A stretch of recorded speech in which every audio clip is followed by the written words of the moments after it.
Actually ನಾವೆಲ್ಲ last trailer event ಅಲ್ಲಿ meet ಆಗಿದ್ವಿ. So ಅವಾಗ ಒಂದು ರಿಲೀಸ್ ಡೇಟ್ ಇತ್ತು. ಬಟ್ ಸಿನಿಮಾ ಎಲ್ಲ ಮುಗಿಸಿ ಕೆಲಸ ಕಾರ್ಯ ಎಲ್ಲ ಮುಗಿಸಿ ಸಿನಿಮಾ ನಮ್ಮ ಕೈಗೆ ಬಂದ ಟೈಮಲ್ಲಿ ನಮಗೆ ಅನಿಸಿದ್ದು ಅಂದ್ರೆ ರಿಲೀಸ್ಗಿನೇನು ಕೆಲವೇ ದಿವಸ ಇರಬೇಕಾದ್ರೆ ಅನಿಸ್ತು ಅಂದ್ರೆ ಎಲ್ಲೋ ನಾವು ಜನರಿಗೆ ಜಾಸ್ತಿ ತಲುಪಲಿಲ್ಲ ಅನ್ನುವಂಥದ್ದು. ಅಂದ್ರೆ ನಾವೆಲ್ಲರೂ ಸಿನಿಮಾ ಮಾಡೋದು ಜನ ಬಂದು ಥಿಯೇಟ್ರಲ್ಲಿ ಕೂತು ಸಿನಿಮಾ ನೋಡ್ಲಿ ಅನ್ನೋ ಒಂದೇ ಒಂದು ಕಾರಣಕ್ಕೆ. ಸೊ ಎಲ್ಲೋ ಅವರಿಗೆ ನಾವು ತಲುಪಲಿಲ್ಲ, ನಮ್ಮ ಸಿನಿಮಾ ಬಗ್ಗೆ ಅವರಿಗಿನ್ನು ಅಷ್ಟು ಮಾಹಿತಿ ಸಿಕ್ಲಿಲ್ಲ ಅನ್ನುವಂಥದ್ದು ನಮ್ಮ ತಂಡದಲ್ಲಿ ಒಂದು ಎಲ್ಲರಿಗೂ ಒಂದು ಅಭಿಪ್ರಾಯ ಬಂದು ಎಲ್ಲರೂ ಕೂತು ಮಾತಾಡಿ ಒಂದು ನಿರ್ಧಾರಕ್ಕೆ ಬರ್ತೀವಿ, ಇಲ್ಲ ಈಗ ಬರೋದು ಬೇಡ, ಮುಂದೆ ಒಂದು ಒಳ್ಳೆ ಡೇಟ್ ನೋಡ್ಕೊಂಡು ಬರೋಣ ಅಂತ. ಸೊ ಅದಕ್ಕೆ ನಮ್ಮ ನಿರ್ಮಾಪಕರು ಹಾಗೆ ನನ್ನ ಇಡೀ ಚಿತ್ರತಂಡ, ನನ್ನ ಟೆಕ್ನಿಷಿಯನ್ಸ್ ಎಲ್ಲರೂ ಒಪ್ಕೋತಾರೆ.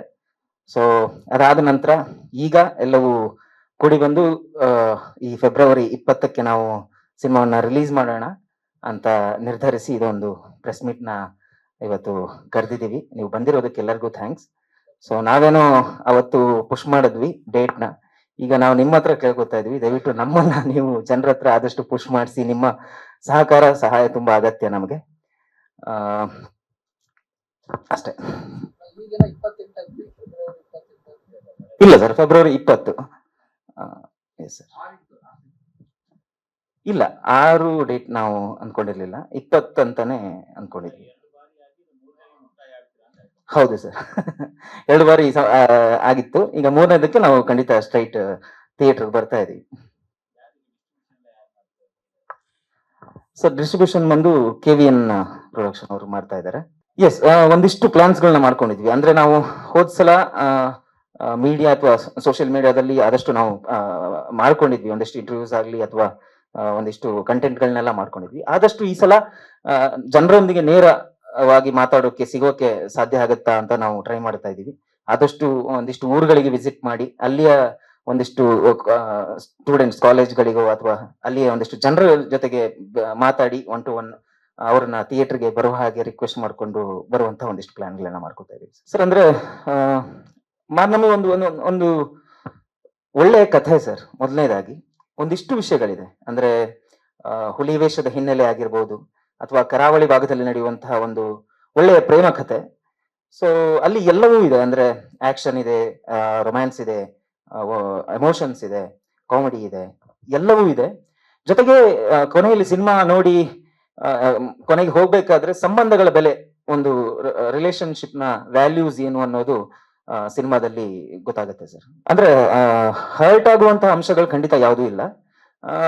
ಈ ಕಥೆ ಯಾಕೆ ಕರಾವಳಿಗೆ ನಾವು ಆಯ್ಕೆ ಮಾಡ್ಕೊಂಡ್ವಿ ಅಂದ್ರೆ ಇದರಲ್ಲಿ ಹುಲಿವೇಷ ಬರುವಂತದ್ದು. ಮಾರ್ನಮಿ ಅಂದ್ರೆ ದಸರಾ, ಮಂಗಳೂರಿನ ದಸರಾ ಅಂತ. ಸೊ ಹುಲಿವೇಷ ಈ ಚಿತ್ರದಲ್ಲಿ ತುಂಬಾ ಒಂದು ಪಾತ್ರ, ಅದರ ಪಾತ್ರ ಕೂಡ ಒಂದು ಇಂಪಾರ್ಟೆನ್ಸ್ ಇದೆ. ಸೊ ಅದಕ್ಕೆ ಕರಾವಳಿ ಭಾಗವನ್ನೇ ನಾವು ಚೂಸ್ ಮಾಡ್ಕೊಂಡ್ವಿ. ಅದನ್ನ ಬಿಟ್ಟು ಸಿನಿಮಾದ ಕಥೆಯಲ್ಲಿ ಏನಿದೆ ಅದು ಖಂಡಿತ ಎಲ್ಲರಿಗೂ ಕನೆಕ್ಟ್ ಆಗುವಂತದ್ದು. ಅಂದ್ರೆ ಕೇವಲ ಕರಾವಳಿ ಭಾಗಕ್ಕೆ ಮಾತ್ರ ಕನೆಕ್ಟ್ ಆಗ್ಬೇಕು ಅಂತಿಲ್ಲ. ಸೊ ಅದರಲ್ಲಿ ಚೇತು ಆಗ್ಲಿ ಅಥವಾ ನಮ್ಮ ದೀಕ್ಷಾ ಅವರ ಪಾತ್ರ ಆಗ್ಲಿ ಖಂಡಿತ ಕರ್ನಾಟಕದ ಯಾವ ಭಾಗದವರಿಗೂ ಕೂಡ ಅವರು ಈ 2 ಕ್ಯಾರೆಕ್ಟರ್ಗಳನ್ನ ಓಕೆ ಇದನ್ನ ಎಲ್ಲೋ ನೋಡಿದೀನಲ್ಲ ನಾನು ಅನ್ನುವಂತ ಒಂದು ಭಾವನೆ ಅವ್ರಿಗೆ ಬರುತ್ತೆ ಅನ್ನೋದು ನನ್ನ ಅಭಿಪ್ರಾಯ ಸರ್. ಇದೇ ಫಸ್ಟ್ ಸ್ಟೆಪ್ ಸರ್, ಮೊದಲ ಮೆಟ್ಲು. ಸೊ ತುಂಬಾ ಇಂಪಾರ್ಟೆಂಟ್. ಅಂದ್ರೆ ತುಂಬಾ ವರ್ಷಗಳ ಒಂದು ಕನಸು, ಒಂದಿಷ್ಟು ಕೆಲಸ ಬೇರೆ ಕಡೆಯಲ್ಲಿ ಮಾಡಿಕೊಂಡು ಅಸಿಸ್ಟೆಂಟ್ ಡೈರೆಕ್ಟರ್ ಆಗಿ ಅಥವಾ ಕ್ರೂ ಅಲ್ಲಿ ಒಂದಿಷ್ಟು ಕೆಲಸಗಳನ್ನ ಮಾಡಿಕೊಂಡು ಕಲ್ತ್ಕೊಂಡು ಇವಾಗ ಒಂದು ಕನಸು ಹೊತ್ತು ಅದನ್ನ ಡೈರೆಕ್ಷನ್ ಅಂದ್ರೆ ಆ ಕೆಲಸ, ನಮ್ಮ ಕೆಲಸವನ್ನು ನಾವು ಪೂರೈಸಿ ಅದನ್ನ ರೆಡಿ ಮಾಡಿ ಇಟ್ಟಿದೀವಿ. ಸೊ ಇದನ್ನ ಜನರ ಎದುರಿಗೆ ತರ್ತಾ ಇದೀವಿ. ಸೊ ಜನರು ಇದನ್ನ ನೋಡಿ ಹೇಗೆ ಅಭಿಪ್ರಾಯ ವ್ಯಕ್ತಪಡಿಸ್ತಾರೆ ಅನ್ನೋದಕ್ಕೆ ನಾನು ಕೂಡ ಎಕ್ಸೈಟೆಡ್ ಆಗಿ ಕಾಯ್ತಾ ಇದ್ದೀನಿ ಸರ್. ಲೇಟೆಸ್ಟ್ ಹಾಗೂ ಇಂಟ್ರೆಸ್ಟಿಂಗ್ ಸುದ್ದಿಗಳಿಗಾಗಿ ಬಾಸ್ ಟಿವಿ ಕನ್ನಡ ಚಾನೆಲ್ನ ಸಬ್ಸ್ಕ್ರೈಬ್ ಮಾಡಿ, ಹಾಗೆಯೇ ಬೆಲ್ ಐಕಾನ್ ಪ್ರೆಸ್ ಮಾಡಿ. ಇದರ ಜೊತೆಗೆ ಫೇಸ್ಬುಕ್, ಇನ್ಸ್ಟಾಗ್ರಾಮ್, ಎಕ್ಸ್ ನಲ್ಲೂ ಮಿಸ್ ಮಾಡದೆ ಫಾಲೋ ಮಾಡಿ.